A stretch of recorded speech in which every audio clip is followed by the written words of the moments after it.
Hi friends వచ్చేయండి. ఈరోజు ఒక మంచి హెల్తీ రెసిపీ చూపిస్తాను మీ అందరికీ. ఇది బార్లీ పాయసం అండి. ఇలా బార్ల గింజలు నానబెట్టి వేడి నీళ్ళల్లో వేసి కొంచెం ఉడికినాక ఒక గ్లాస్ పాలనైతే వేసి ఇలా ఉడుకుతూ ఉండాలండి.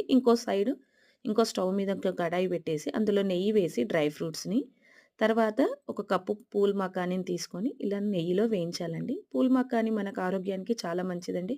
ఎముకలను గట్టిదనాన్ని ఇస్తుంది. ఇంకా ఆరోగ్య బెనిఫిట్స్ చాలా ఉంటాయి. ఇంకా ఇప్పుడైతే ఇది బార్లీ గింజలు కొంచెం ఉడికినంక బెల్లాన్ని వేస్తున్నాను. బెల్లం వల్ల అయితే మనకు ఐరన్ కంటెంట్ ఉంటుంది. ఇంకా ఇప్పుడైతే కొంచెం ఇలాచి మంచి సువాసన కోసమైతే ఇక ముందుగా వేయించుకున్న డ్రై ఫ్రూట్స్‌లో ఇప్పటిదాకా ఉడకపెట్టుకున్న బార్లీ గింజలనైతే వేసేసి ఇలా మంచిగా ఉడకనివ్వాలండి. ఇంకా ఫైనల్‌గా ఒక 5 మినిట్స్ ఉడకనిస్తే మన వేడి వేడి బార్లీ గింజల పాయసం అయితే రెడీ అండి.